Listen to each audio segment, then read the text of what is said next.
Welcome to the Internet History Podcast. I'm your host, Brian McCullough. Today we're going to continue our mini theme of exploring MP3s on the web and on the internet before Napster. Rob Lord was the founder of the Internet Underground Music Archive all the way back in 1993.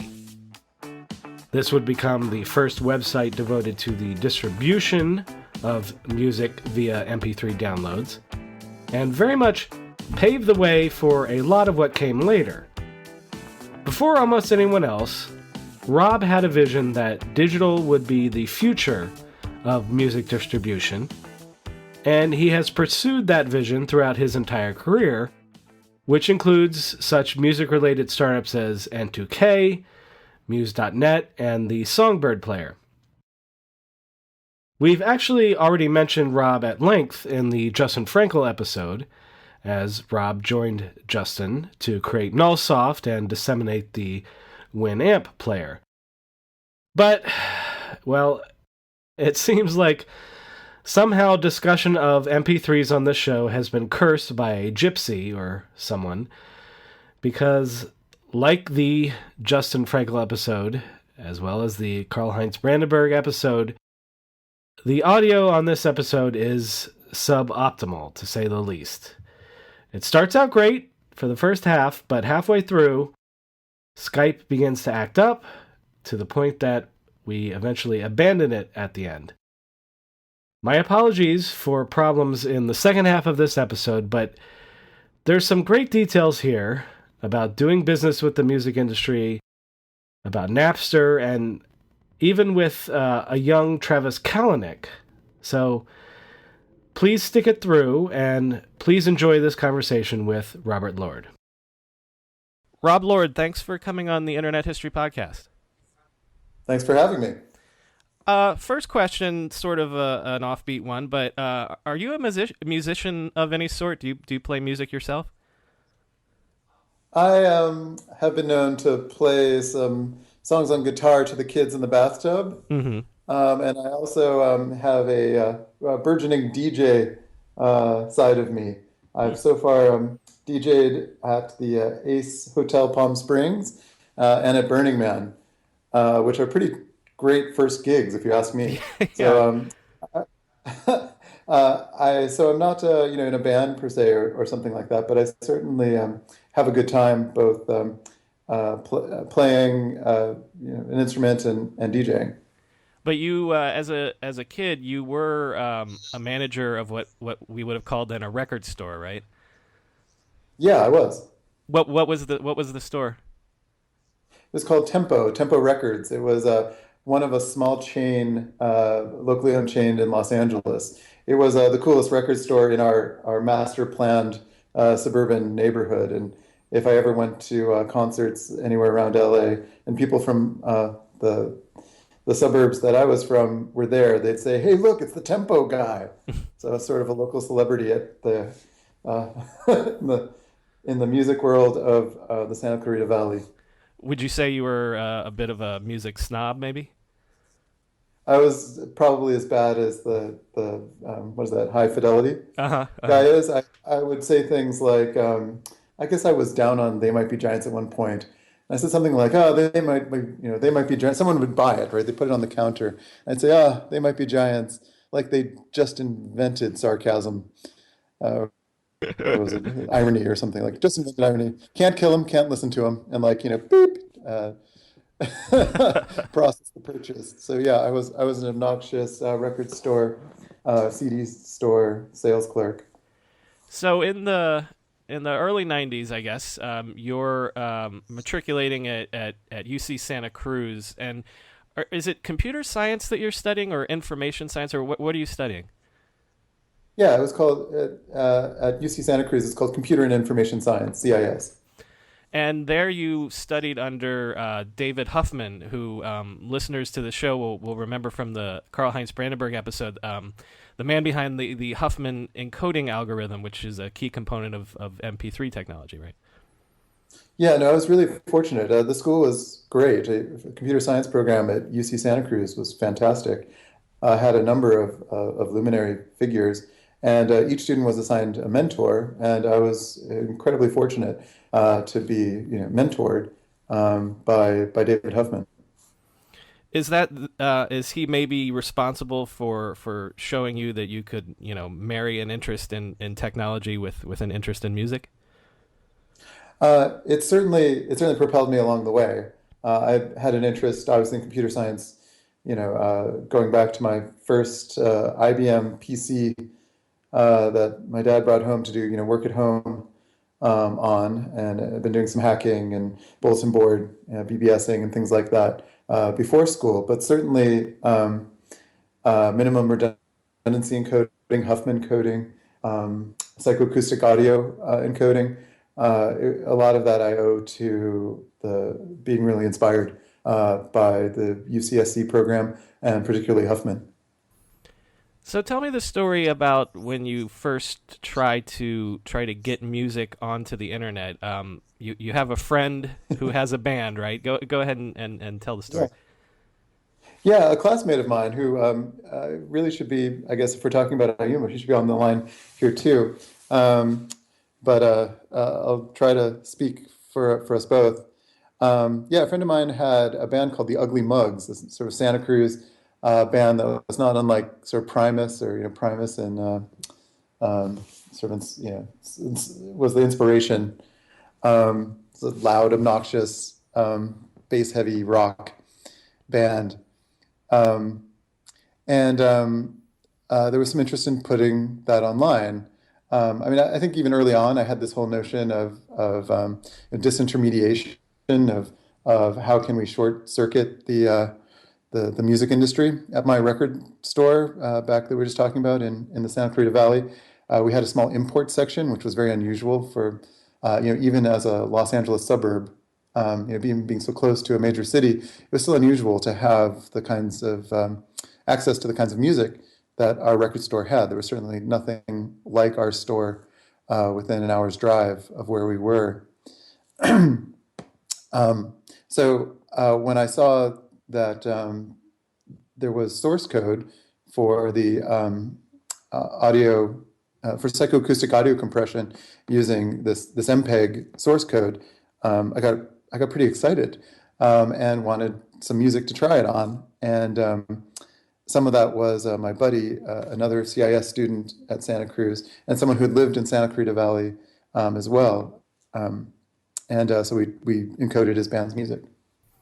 And when we say that you want to put it on the internet, we're not talking about the web, because this is what, 1992 or 93?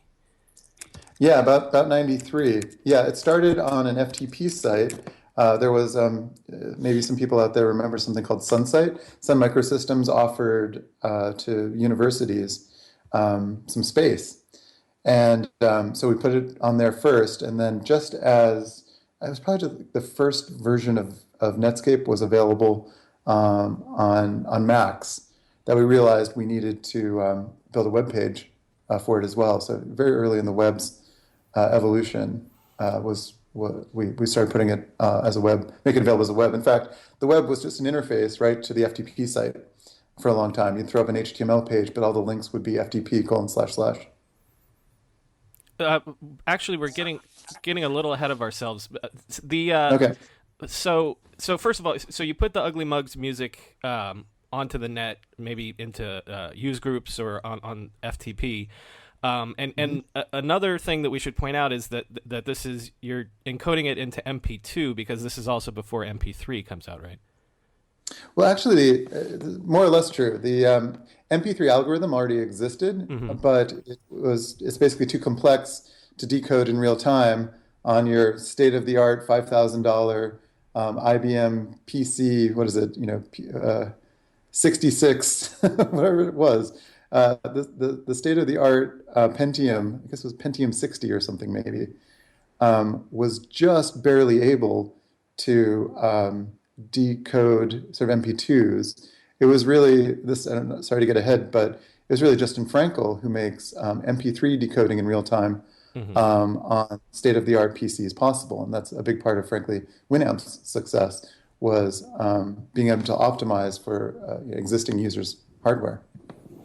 So when you start putting the Ugly Mugs up, and then do other people see it and say, "Hey, I want to do that for my band as well," or do you seek out other bands? We actually really sought it out. We thought this would be. We were excited about the potential of internet distribution to disintermediate, the traditional value chain. This is a very Santa Cruz thing. Santa Cruz is a very politically progressive school, and we really believed in this sort of internet's the promise of the internet to democratize all sorts of things, including media.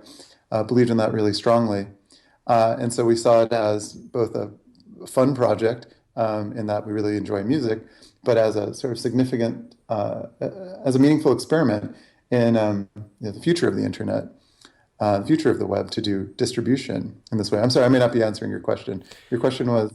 Well, actually, you're leading me into my next question. Actually, so when you sought out, you're seeking out bands because you have this vision that this maybe is the way that music distribution will happen in the future, and so that's when you found the Internet Music Archive. And did you actively seek out people to work on this with you? Yes, we did. It was actually it's actually really fun to think back on this now. First of all, we made a flyer and we posted it up on campus, and we posted it at the 2 or 3 of the local music sort of music venues in Santa Cruz, which is a small town, but there's 3 or 4 places that make sense there. And we posted to some of the Usenet news groups. I forget which ones right now, but they're all the music ones, and point to the FTP site and the website, and ask people essentially to mail us their cassette tapes and their CDs, and that we're going to offer a service to post otherwise unheard music on the internet for download. And is the vision that it's just promotional, or are you already thinking about, well, maybe the business here is to become the new distribution channel to essentially be selling music downloads? We I don't think I hadn't thought that far along. I don't know if my partner in this, Jeff Patterson, thought that far ahead either. I think what we really thought was that there are obviously much deeper pockets and more organized interests in this space, that what we're doing is an experiment and of doing internet distribution, and that any distribution, getting it from the artist, the producer, the creator, to an audience through the internet is itself like a tremendous step. And proves out, and the actual sort of multi-step value chain that has an e-commerce component and things like that will come in due time. So I don't think we were thinking of it in terms of even the marketing aspect of it, but just sort of the experimental notion of what it means. I mean, who's the music coming from, and who is it going to go to? Was still just big question marks out there. That there would be any sort of value to extract from doing so was, even beyond the scope of that first question of who would be even doing this. Mm-hmm. Well, and you mentioned that again, this is such early days. It's not like someone can email you their track. They're physically mailing you cassette tapes, and then you guys have to encode it to put it up, right? Exactly. Yeah. And so the early components of the Internet Underground Music Archive it's mostly FTP and maybe Gopher. Does it start out that way before you launch the website? Yes, it started out as an FTP site. yeah, which you could access through Gopher. I don't think we ever made any Gopher specific pages. I think there was something like a .gopher file, if I don't remember. Um, but started as an FTP site, which then grew into the website. So at some point, well, actually, before I ask when you start to charge bands and start to turn it into a business, where are you getting the funding to, get the equipment, get the hosting, that sort of thing? Begging, uh, mooching, that kind of thing. We asked, so we asked the system administrator of Sunsight, which again was a project. What do I want to say?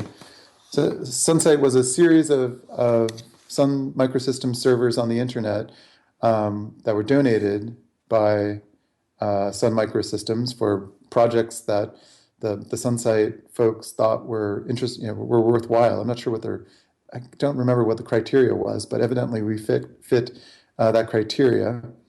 There's some kind of public benefit sort of criteria.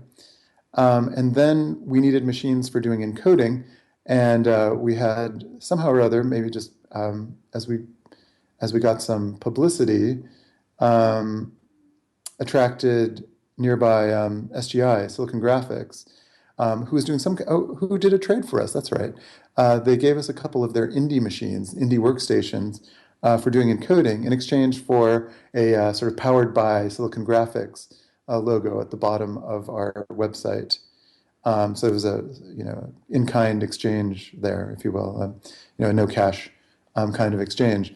And then we put a flyer up on campus and asked anybody if they'd like to be part of our project.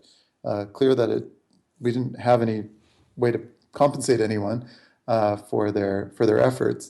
And even as we did start taking donations, this is getting a little ahead, but as we started taking donations from artists, I think I called it a burrito budget, which meant if you worked for a week, we would take you out to the local taqueria and get you a burrito for your labors. So are you getting music submissions from just the local area or around the world? Like, how does word of the site spread? It's really, and you may recall this, there was a tremendous amount of publicity and press Hmm. about those early internet days. There were whole magazines, Internet Life, Web something. There were half a dozen of these magazines that would come out, often from major publishers and put onto newsstands and things like that were exploring this sort of brave new world, what the web would become. And they loved what we were doing. We were on the covers of some of them. We were interviewed quite a bit. MTV came out and did a piece on us, a rather long segment, and then showed it continuously over a holiday break when it looks like they weren't making any new content. I was gonna say I actually remember that. So There you go. yeah, Right. yeah. So that was a popular piece, and during the holidays, when I guess they weren't making any new pieces, they just played us continuously. That was the hot news. And so that as that comes, those people start figuring out how to get online. They start figuring out how to send us content, and they do. And before you know it, we've got a few thousand tracks on IUMA, the Internet Underground Music Archive. And what sort of, I'm trying to think about like, how today that things like SoundCloud and a lot of online stuff is very hip hop based. But what sort of music were you getting? Was it everything from like world music to just garage band rock and stuff like that? What were you getting? Yeah, the diversity of the styles was really fun. There was not a single genre. In fact, it was really great when we were, so we'd encode all this music, so we'd have to listen to it effectively. And we ended up having a lot of favorites that we'd play around the office. And so that's all that we played around the office when we weren't, headphones on actually encoding it, was stuff that was on the site. And yeah, there was one thing that is fair to say, it was all nichey. There didn't seem to be anyone who was well, that's not fair to say. No, that's not really true. We would get what seemed to be sort of well-produced, sort of pop or rock demos that seemed, destined for a label deal, or radio. But then we'd also get someone in their bedroom. In particular, I think one of our favorite tracks was a song called "When I Die, You Can't Have My Organs." Um, It's a really beautiful track, actually. It was something like, "Though you think that you will need them, I would really rather keep them. When I die, you can't have my organs." It was just a guy playing a guitar, sort of a little folky, a little folk poppy track, but really sincere and silly. We really liked him. There were some really interesting noise bands, sort of consistent with the '90s, kind of post-punk sound, that were really good, including some from Santa Cruz. A band called Bethany Curve was particularly great, for me, anyway. Everybody in the office seemed to have a favorite or two. And what came across with it all was obviously like a lot of authenticity, right? There's not a lot of production gloss on when you self-record, especially in the '90s, probably on a 4-track recorder or something like that. It's a lot of authenticity. Mm-hmm. So at some point, you guys do start charging artists to, I guess maybe you put together a package like we'll put your we'll encode your song, put your song up, and maybe put together a rudimentary web page with it, with like band photos and things like that. So how soon after launching does it start to become sort of like a business? Yeah, that's a good question. So I think we get overwhelmed maybe 6 months or maybe a year into it. My memory on this is really foggy. I remember we did something like, all right, those who give us a donation along with their content are going to go first. You get to move to the front of the line, something like that. Mm-hmm. And then I think we actually do establish a price for it. That must be a year or two into it. Going on simultaneously is, Yahoo pops up and things like that. So rather than it so much becoming a business, what we try to do is keep reasonably be sustainable with respect to keeping the current flow going. But what we really start doing is thinking about what sort of the next generation of Ayuma can actually be, and what that might mean in terms of external funding and things like that. And we probably spend another year or so talking to a number of potential investors. Is what happens next, as I recall. Did you ever take outside investment? No, I don't think we ever. At least not while I was still there. Mm-hmm. I don't remember that we closed on anything. I think, frankly, what we were doing was still so early and so unusual that no one knew really how to take it. I think also that because it had started, I mean, its roots were very much, as I mentioned, this project and an experiment, that everyone involved kept that mindset. We didn't have the sense that, except maybe other than me, and only me to a degree at that point, that there was some opportunity cost in not pursuing it as a business. We were more happy to, so long as we could sort of stick to our knitting and keep providing this, keep this experiment going. We were satisfied with the results, and we were satisfied with where we were at.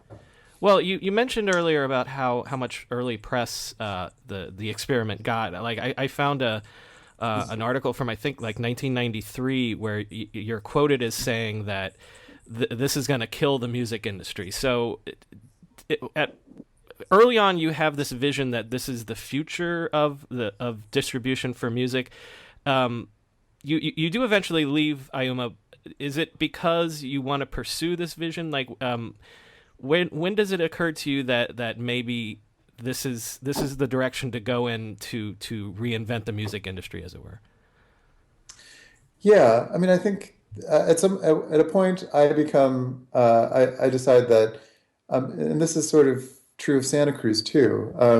Santa Cruz is a great place. A lot of people will tell you that it's a great place to live, not a great place to work. It's a seaside town with a very progressive mentality and very little sort of industry. And the people who live there like it that way, by and large.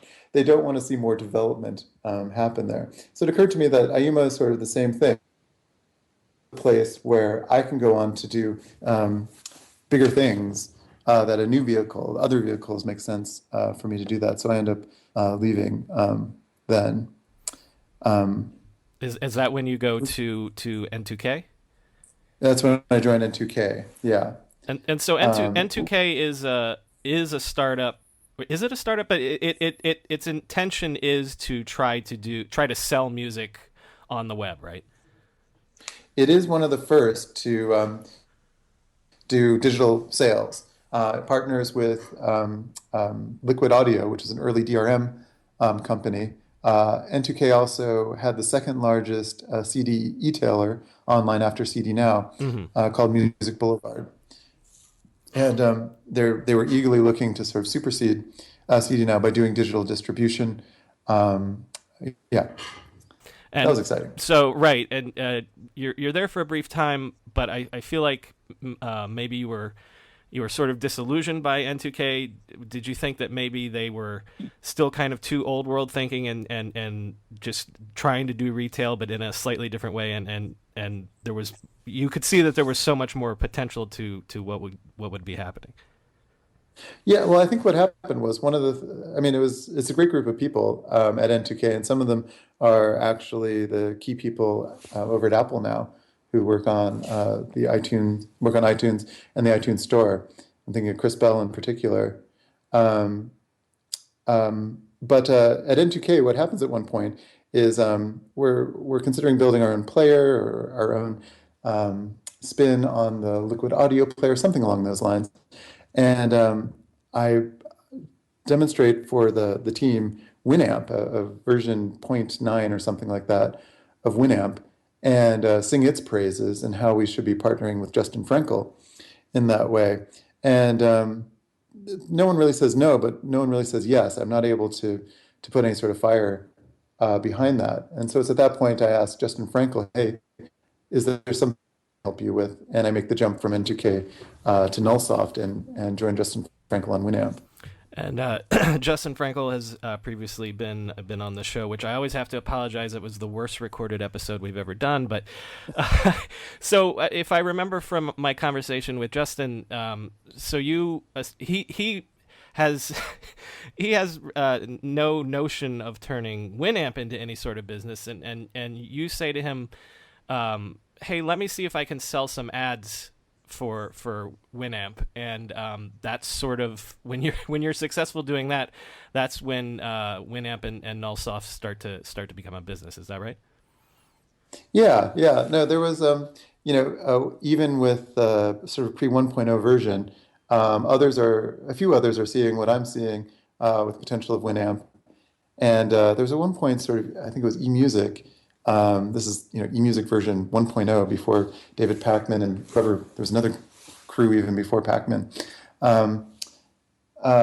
They wanted to acquire Winamp from Justin at some.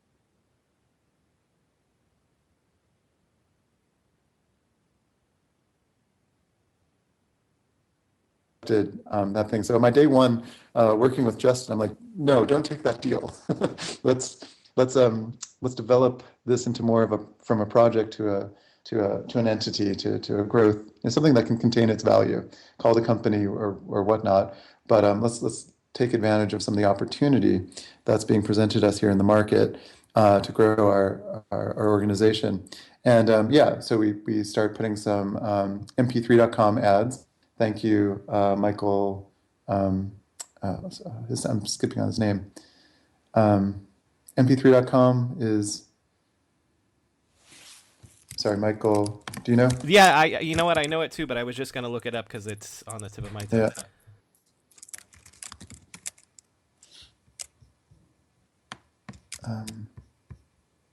Michael Robertson. So I call up Michael Robertson, and we put some mp3.com ads on the Winamp site. Mm-hmm. And yeah, that begins the sort of commercial aspect of Nullsoft, of Winamp. So when do you have any recollection of when you start to really see the intense ramp up in interest in MP3s especially?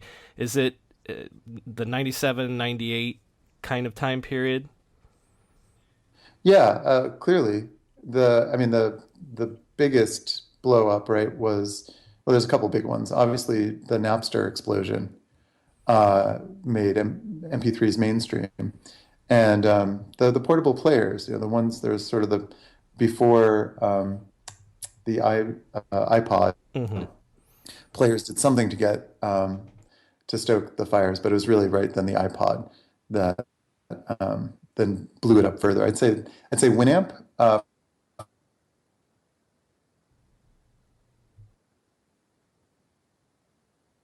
But it demonstrated there was something there. I was happy to hear when Justin told me, after one of the first things he did with Winamp after writing it was download some tracks from Ayuma.com and played those. That was very satisfying to me. Um, The then Napster, then the iPod, were to me the three big inflection points in the MP3 scene.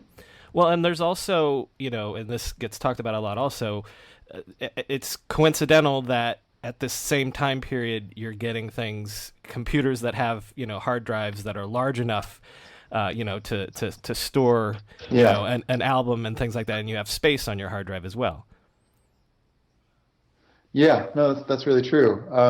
Honestly, when we were doing Ayuma, if people remember back to 1993, you had to buy a sound card for your PC, and it wasn't very good. The notion that high fidelity music at that point would, travel this thing that no one was using called the internet to your computer, which, was lucky if you had some bad speakers on and an 8-bit sound card. It was a silly notion. It was a very forward-thinking notion to think that we would get to where we are today. Yeah, I thought of the hard drive thing, but I hadn't thought about the sound card and the speaker component. You're right about that. Um, so you mentioned that Napster is what takes it mainstream. Do you remember when you first heard about Napster and start to hear that was the hot new thing on the scene? Oh yeah, I mean, I didn't spend a lot of time talking to the Shawns, and I don't think really Justin did either. I'm not really sure, but on multiple occasions, they were looking to either do some kind of distribution deal with us, or I was there were a few times where I was asked if I wanted to go work at Napster instead of working at Nullsoft, things like that. There was even one point where a friend of mine who had worked with an N2K, who had gone to go on to work at the RIAA. I'm chatting with her about stuff. We're just, we sort of cross paths. And this is very early in Napster. And I said to her, hey, what do you think of this Napster thing? And she said, what? And I said, oh, you should check this out. You should check out Napster. She's like, okay, I'll do it. So there's some people have said that I'm the one who tipped RIA, the Recording Industry Association of America, off to Napster, which is not obviously like true, but obviously the RIAA was going to find out about them one way or another. Um, but that was looking back on it now, that was a funny conversation Well, and also to have had. I think I read maybe one of the times when you meet with the Napster people that you Yeah, mentioned to them, well, what are you going to do about the lawsuit? And they say, what lawsuit? And it's something. It's like, yeah, well, it's the lawsuit that's obviously coming your way. Did you get that yeah. sense that they weren't really hip to what was obviously going to be happening to them at some point? I wouldn't say they weren't hip. It's just you don't, when your success depends on you not seeing certain things, you tend not to see those things, or at least you don't make it obvious to others. You don't accept the premise that others would present to you that way. I don't know if it was, self delusion or just, the posture that needed to be taken, kind of thing. I will say one thing that's interesting too, that now in retrospect is interesting. There was another, before Napster, there was another peer-to-peer company, Scour, run by Travis. I'm not sure I'm going to say his name right. Kavalnik. I always call him Travis K, who's now the CEO and founder of Uber. Right. And there was a conversation I had with Travis way back then, which was he wanted to do distribution with Winamp. This is early days of Scour. And I said, great, that sounds like, a good idea. I'd love to see if you guys are testing this out and, if these, what this evolves into. We'd love to work with you on doing some innovation this way. And he said, great, then, we'll just do a 80-20 split. I'm like, okay. And then he said, 80 us, 20% you. And I don't even know what we were talking about because I'm not sure where his revenue model was coming from or whatnot. And I just said, like, Travis, like, we've got millions of distribution. You're a new service. Like, we'll take the 80%. You'll get the 20% and we'll work out something. He's like, no, I can't do that. And that was the end of the phone call and it didn't work out with Scour. Well, right. There's this very aggressive. Right. There's this period of time where, all of a sudden, I guess it's in the Napster moment. So it's around 99, 2000 when it seems like that, overnight that, music's going digital. And so this is the new wave and you guys are a part of this. And obviously this is what leads to the sale to AOL and things like that. But was there a time period where just all of a sudden everybody wants to talk to you and do the record labels come to talk to you and try to hash out some new vision for the future or anything like that? That's a good question. I can't say record labels. I can't say the music industry really came to us. They were, I can speculate on why that was, but that wasn't really happening. Technology companies were coming to us. I was at the front of negotiating a number of deals with what were effectively DRM companies. So AT&T had something called A2B. Liquid Audio was another company that had a DRM solution. And they were all looking basically for distribution with Winamp so that Winamp would be installed ready to do these commercial purchasing of, sort of, if you will, sort of legitimate DRM'd commercial distribution, digital distribution of music. So that was where actually Winamp was making quite a bit of money, was in the upwards of hundreds of thousands, if not millions, a year, as I recall now, was from packaging these DRM solutions, which we just considered sort of additional formats. People could choose to use them or not. We were sort of indifferent to the business model that the DRM companies had, but we understood how it made sense for the users that we had to be pre-installed with a solution to play back the DRM formats that they were promoting. Tell me then about the sale to AOL. I think I asked Justin this exact same question, but why AOL? Why sell to them? Yeah, that's a good question. I mean, I think I don't know what Justin said. I hope this is. I should have listened to that one before having this conversation. I mean, it really came down to. I believe, and you have to ask Justin to confirm this, but there was a dollar amount offered that was twice what the next guy was willing to pay. And Justin at this time, I believe, is still a teenager. I don't think he's even 20 yet. And I remember when we got the AOL offer, which was upwards of $100 million. And he's by far the lion's share owner of the company. I sat down with him at the local cafe and I said, this doesn't necessarily end now. We could, if we were more than just the two of us sitting in a cafe in Sedona, Arizona, which is, if anyone knows, about, maybe 100 people live there. So it's a beautiful, beautiful place, a national park with these extraordinary, like red rock cathedrals, natural rock formations, just beautiful place. But there's no industry whatsoever, certainly no tech industry. And I tell them, like, if we move to San Francisco Bay Area, hire 20 employees and do anything, will be worth at least as much as the acquisition price that AOL is offering. And he thought about it, and he decided that it was at that point in his career, that was the right thing to do. And frankly, in retrospect, it was the right thing to do. The crash wasn't long. A crash in valuations wasn't long after that, and it might have been more challenging as a company, as an independent company, going forward, or having an exit, anything like that, at that time. But it was a difficult decision, to give up on the to give up the ownership aspect of it. But at the same time, what a great thing to to have one done, right? To have that deal flow end with that kind of success, or that opportunity end with that kind of mark on the board, whatever the saying is, and then move on to your next opportunity. So that's how it went down. We just got an offer we couldn't refuse, and took it.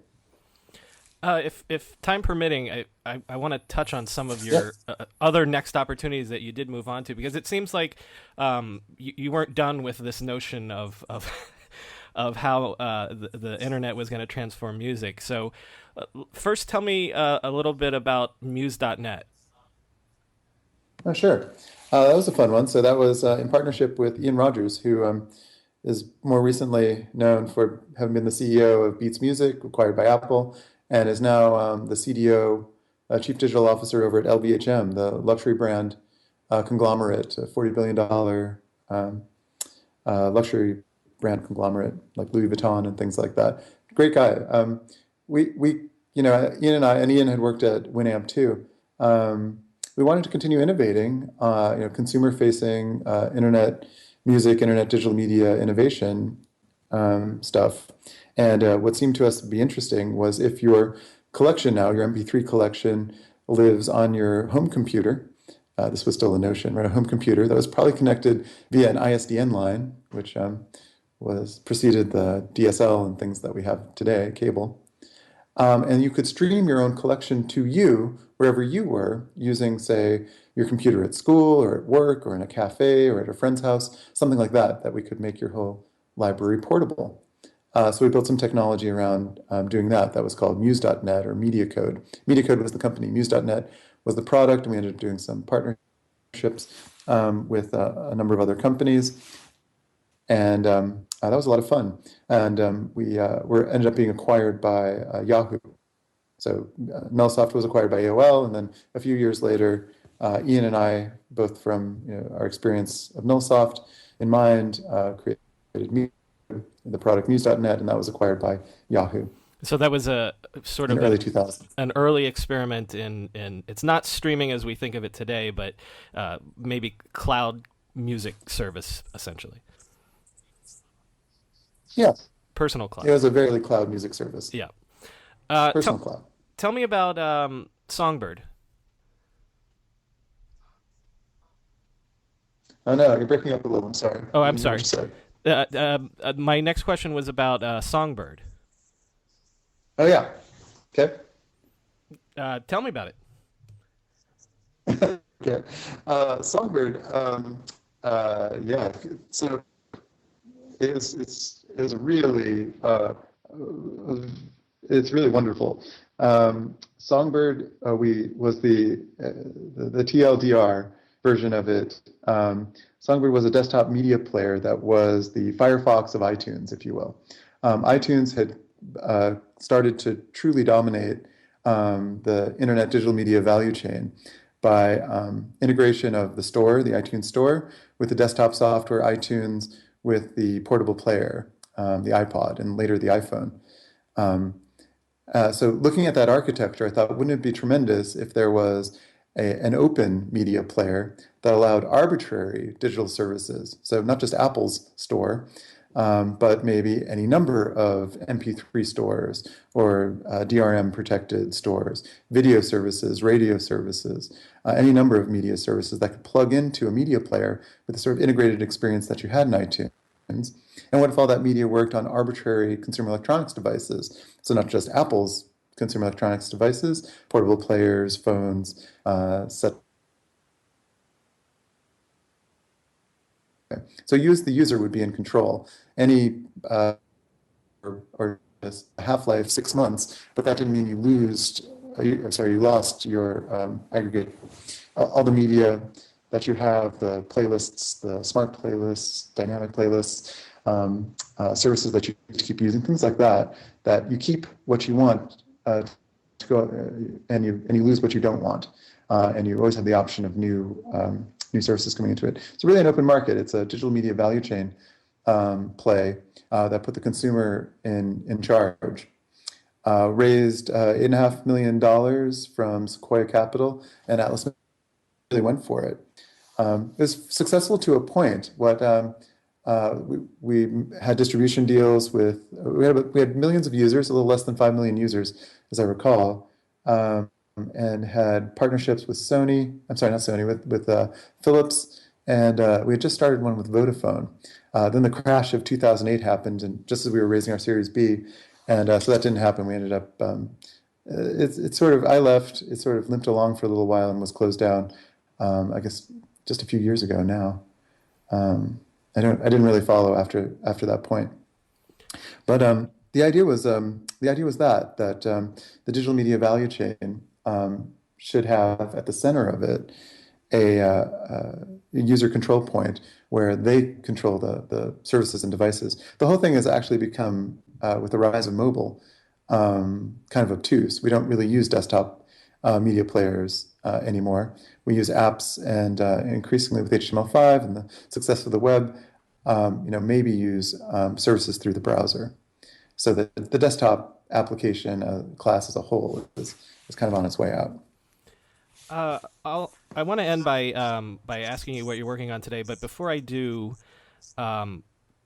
you've worked almost, the through line in your career has been you've been banging away at how digital can transform music and the music industry and things like that. 20 years on, is the music industry where you thought it would be? Has the transformation worked out like you sort of had the vision 20 years ago, or has it not? Why? That's a really good question. Yeah, why are there still record labels? That's a really good question. I don't. Wow. The fact that there's anybody who cares to ask that question is kind of profound.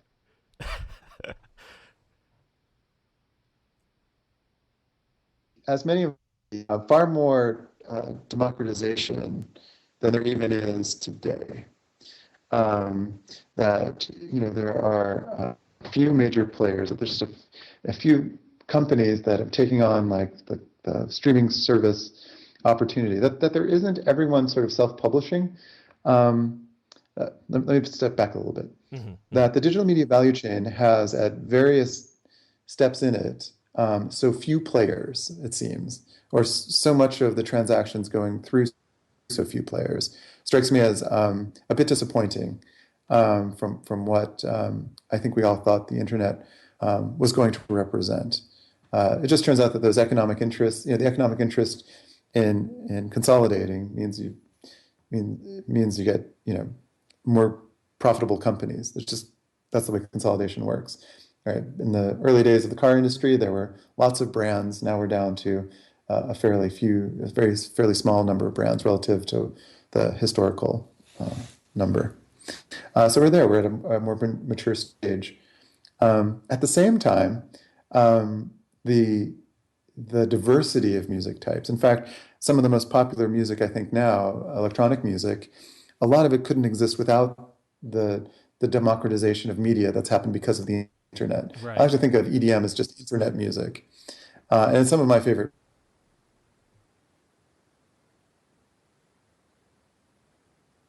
media, native media. I might be 45, but I think I would call myself like a proto-millennial or something. I think anything from yesterday is intolerable. I think the present day is just barely tolerable, and that the future still is glorious. So I look for those things that sort of embed those values or derive from those values. So the democratization of media and music has been tremendous. It continues accelerate and is very exciting. It's very promising. The dynamics of the industry are still really weird, and kind of unfortunate. I have to believe that the democratization of the value chain will happen. It's the Clayton Christensen, if you're a fan of this writer, the Innovator's Dilemma, Right. has this notion that when it's early market time, then end-to-end solution, you get more competition, more segmentation. And we're still early. We're just still early in internet media. We're early in the transition of this tremendous properties by the, not just music labels, but the media industry, who have a fiduciary duty to value. There's still just so much history there that we're not at a sort of industry architecture that sort of represents the full scope of opportunity that I think exists within the media itself, if that's not too obtuse and abstract.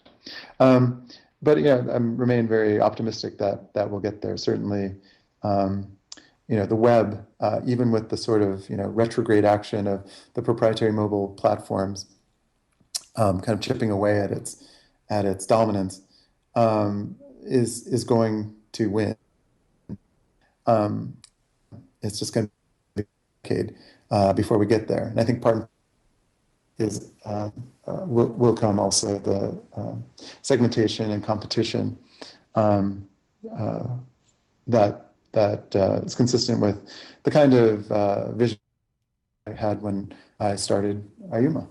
So you're still optimistic that the day will come when an artist can just sell directly to their fans and maybe just have an app and do all their business directly with their audience? Yeah, the 30% Apple tax is not a life sentence. It will get lower, and you'll be able to do even more yourself. There are lots of ways that's beginning to happen. What's happening with self-publishing on YouTube is pretty amazing. There's just like Bandcamp and SoundCloud is, I think, going to increasingly be compensating those who post their productions online. I think we're beginning to head we're heading in the right direction there. I frankly think of Napster as sort of too much too slow process. I think it devalued media too much too fast. It was too much too soon. And put us in this sort of reactionary position for a long time. That's just sort of unfortunate. So, what are you working on today? What are you interested in these days? Yeah, I'm working on a project called Shrines, which is another of these sort of internet media startups. A small group, there's about 4 of us, are working on it's an internet media, sort of consistent also with in the sort of arc that I've been pursuing here. You can think of it as a subjective Wikipedia, in the sense that Wikipedia is this canonical natural monopoly of information around a given objective subject. So we're doing that, but we're going to do that for subjective topics. Another way of thinking about it is it's sort of a convergent Tumblr or Pinterest. That Tumblr and Pinterest, let's say I'm interested in the band Daft Punk, and I want to share that affinity with everyone on Tumblr or Pinterest. I create the 10,000th Tumblr or pinboard for Daft Punk, and then I start repinning or reposting what other people have posted there, and I tend to do that by myself. So Shrines is this notion of, what if you flip those 3 things? What if there's exactly one Daft Punk pinboard or Tumblr, or as we call it, a shrine? What if there's exactly one instance of a given contribution to a shrine? There's not this dupe as a bug, not a feature. And what if you can only do it together? That it's by default open for contributions, for comments, for tagging by all those who might choose to participate in it. So that's in a nutshell Shrines. We'll probably have a public beta in the next month or so. We're working with a group of about 100 super fans and early adopters from our personal networks, us being the founders and advisors and investors in Shrines, include Ian Rogers and Chris Messina. And once we know it doesn't suck, we'll be opening up for a public beta. Well, possibly by the time this episode comes out, maybe that public beta will be live, so check out Shrines. Sounds super interesting. Rob Lord, thank you so much for coming on the podcast. And I kind of am thinking of you as basically patient zero for the digital revolution with music. So thank you for remembering all that for us. That's very flattering. I mean, I don't like firsties, and there were certainly lots of people before me, and I think it's been extraordinary to work with Ian Rogers and Justin Frankel and a number of others. But thanks for the opportunity to log, some of this experience with everybody. Thanks for the opportunity. If this is the first time you're listening to this podcast, please subscribe to us on your podcast app of choice. There's plenty more great internet history where that came from. And if you're a longtime listener, then you know what to do to help us out. Rate and review us on iTunes. Because iTunes gives credit to reviews and ratings, and the more great reviews we get, the more people will discover us. As always, there's more info on our website, www.internethistorypodcast.com. The show's Twitter handle is @NetHistoryPod, and my personal Twitter is @BrianMCC. Thanks for listening.